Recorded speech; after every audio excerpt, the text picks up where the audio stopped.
Hello my viewers, welcome back to the channel. By the video title, you know what this video is about. What went, nope, not right, wrong for the Steelers in their game and their loss to the Bears. Now, we had backup quarterback Mason Rudolph playing, so we had to be in this game, of course, against a top level team in the NFC North that's leading the NFC North actually, was impressive. But the Steelers could have definitely at least sent it to overtime. I would have took an overtime loss, like, okay, we lost to overtime, but you got to do better on that last drive. But breaking down what went wrong for the offense and defense, the middle of the field, Echols getting cooked like that because early in the game was able to get pressure in, did a good job at keeping the run hemmed in and stuff, but Echols getting cooked in the middle of the field. And then JPJ went down with the injury and that hurt things as well. And Darius Slay was back out there. He played solidly being out there, of course. You hear his name called, so that's a good thing. But Echols got cooked in the middle of the field. DJ Moore got him. Luther Burden, who I wanted to get Steelers. You guys seen those videos I made during draft time. I wanted the Steelers to draft Luther Burden. I thought after we traded GP, we were going to draft a guy like that, a route runner specialist. But they didn't draft him. But the Bears did draft him. He made some plays too in the middle of the field. And then Rome as well. But they was just cooking Brandon Echols in the middle of the field. They couldn't get anything. They couldn't stop him right there on most of those plays and stuff. And still was messed up. But the defense did get some stops. They gave the offense multiple chances. Coach Tomlin punted it and relied on his defense. And the defense got a stop. And the offense had an opportunity to go out there. The 50-yard, maybe not 50-yard. It was a first down run. The first down run that Mason Rudolph had would have been a first down run. He got like, I think 15 or 20 yards on that play. He got called back because of the miscommunication. Calvin Austin not on the line, and then like the miscommunication about that, illegal formation, so brought back. So Coach Tomlin, had to, they punted it. He relied on his defense to get a stop, and they got to stop. They got to stop, of course, like that as well. But the offense didn't capitalize. The offense didn't capitalize on those back-to-back stops by the defense. And the defense, had to splash play at the beginning. He did wild with the strip sack. And then, Herbert recovering and getting in, of course, as well. And they did a good job overall, I think, in the sense of keeping everything hemmed in. But I feel like they allowed too much in the middle of the field. That's the main thing. They kind of lost that. They allowed too much in the middle of the field like that, those passing lanes. Like I mentioned, I said the Bears got some receivers who can get open. Now, Caleb Williams might throw the ball 50%. He playing like an old school quarterback. He got 50% completion, but he'd have 300, 400 yards passing or something like that, throwing the ball like that. But they was able to get the ball in the middle of the field, utilize that, and it worked well for them. But the Steelers did have many chances. You had 2 chances at the end of the game to win this game, and you couldn't capitalize. And that was leading to the offense. The offense, what went wrong for them was making an adjustment. It's like sometimes you don't need to make an adjustment if it's going right. Usually the Steelers' offense would be sluggish, and they have to make an adjustment in the second half to try to get a win. But this time, you didn't need to make an adjustment. All you have to do is just keep doing what you did in the first half. Run the football. You was on pace for 250 rushing yards. You rushed for 125 rushing yards in the first half. And then the second and third quarter, what you decide to do? You run the ball, you start being pass happy and trying to throw the ball down the field, and it hurts you. You turn the ball over. Of course, when you're in field goal range, there's 3 points off the board. That could have been a different story at the end of the game. And also, you can't get anything going. A lot of 3 and outs. Have to punt the ball a few times as well like that. Not being able to move the ball down the field and stuff because you start running the football and start doing things that was successful. Then that one drive where you need to score, like that, make it 28-31. What happened? You ran the football, you see what the defense gave you, and you scored. So it's like, why the Steelers play so inconsistent? The play calling being consistent for Arthur Smith. He have moments where he look real good and they have moments where he look horrible out there calling plays for us. So the Steelers messed up by calling an audible like that in the second half instead of just staying run heavy and running the football down the middle. And you got to get Jaylen Warren in the game a lot more. Let me pull the stats up. Jaylen Warren, I feel like he had at least over 120 yards in this game rushing.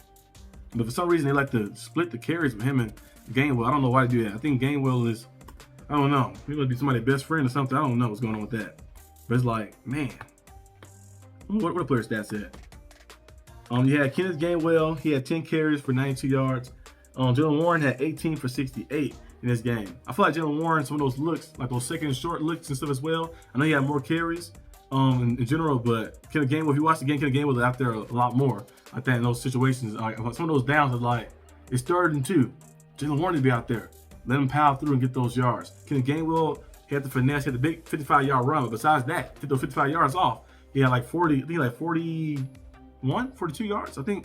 10 carries like that, which is still pretty solid, of course, as well. But I feel like the Steelers need to start balancing that. Have Warren as your guy. You lead back, doing all the cool things up in the middle and outside and stuff as well. And let Kenneth Gainwell do that fancy stuff, passing the ball in the backfield, the screens and everything to him. I feel like they got to start doing a lot more of that. And try to go back to Jaylen Warren at the end of the game a little bit more. Some of those little tough plays, it worked here and there.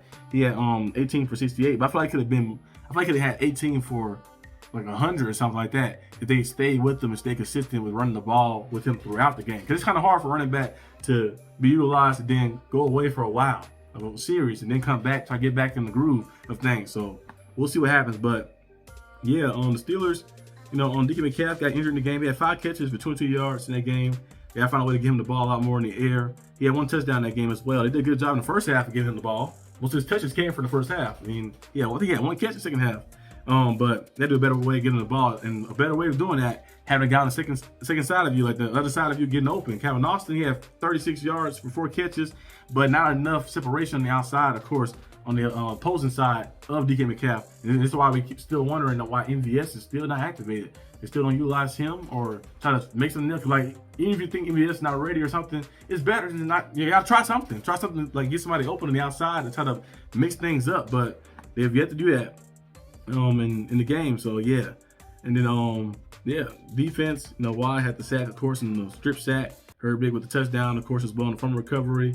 Yaka Black with the forced fumble as well in the recovery too. But yeah, that's how Steelers teams lost right there. You had opportunity in the game, even though there's a mishap in the second half. You still had a chance at the end to win it, and you just didn't capitalize. You held the Bears under 100 rushing yards, which was cool. You rushed for 186 rushing yards yourself, and usually when you see a team rushing for 186, they'll win, but not. But you won't win if you turn the ball over twice. And those 2 turnovers, you turn the ball over. 1 took 3 points off the board, and the other one you turned it over on the second play of the game. The Bears did score off of that as well. They scored off of both of those turnovers, to be exact, like that, and those 14-point swing to come back to get you. So yeah, so that's how the Steelers lost in this game. On third down, he was 8 for 14, not bad, you know. 1 for 3 on fourth down as well, like that. The last play of the game, then the little tush push that didn't work. And you had more plays than the Bears, and you had more offensive yards than the Bears, but you just didn't capitalize. You rushed for 186 yards in the game, but you didn't capitalize off the mistakes, and you didn't play turnover-free football. What I say, when the Steelers turn the ball over more than once, what usually happens? They lose. Chargers, Seahawks, Bengals, got this game as well. The Bears game as well, they lose like that. So play clean football, and those turnovers right there was self-inflicted. You throwing the ball behind. First of all, you throwing the jump ball up DK Metcalf. You throwing it behind him like that. If you throw it maybe in front of DK Metcalf because he had a step on the guy, maybe he had a better chance to get it. If you throw it behind him, it gets picked off. And then you have a play, of course, when Mason Rudolph holding the ball too long, he dropped back. You see Warren, right? You see a player right there, Warren wide open. He holds the ball too long, stay in the pocket, and gets strip sacked like that. So most of those are self-inflicted. Self-inflicted plays, and the Bears capitalize off those. I told you guys the Bears would capitalize off that stuff and make plays. So that's how things happen. So Steelers lose this game. We fall to 6-5. They tied with the Ravens at the first spot, 6-5. You gotta see if you can make something happen. You put the Bills next. You get the Ravens twice as well. You got the Browns. You got the Dolphins as well. So and the Lions as well. Their last few games. So we'll see what happens. You still have a chance. You can possibly win all these games, but can you stay consistent enough to string games together?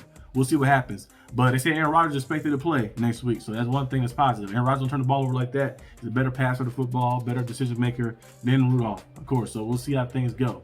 But that's all I have to say this video. Hope you guys enjoy it. Leave your thoughts down below, and I'll see you guys next time on the channel. Peace out.